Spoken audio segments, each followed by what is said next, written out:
As a little kid, I knew intuitively that I loved to draw. Loved it. But when I was in the 4th grade, a teacher steered me away from art because I colored too fast, because I didn't stay within the lines. And that was so discouraging that I gave up on painting and drawing for the next 20 years.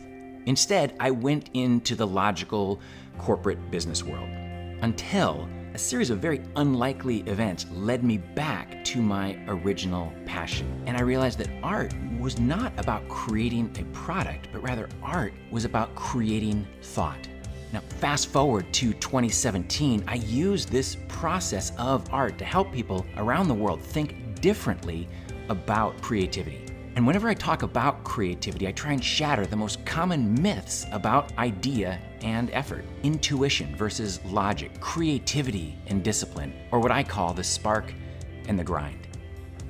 Many people assume that you're either Isaac Newton, getting a flash of insight underneath the apple tree, or else you're Thomas Edison, grinding out hundreds of light bulb models until one of them finally works. But trust me, that's a false dualistic distinction. You won't get far if you wait for the spark without the grind. Or you won't get far if you depend solely on the hard work of the grind without the spark.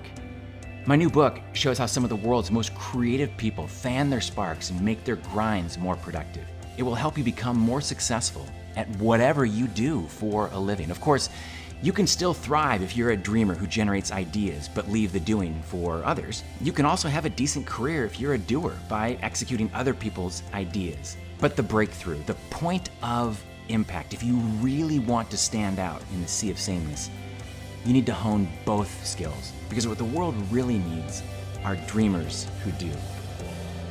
Great creators embrace the discipline of thinking and the discipline of doing. A wise man once said, logic will get you from A to B, but imagination will take you everywhere.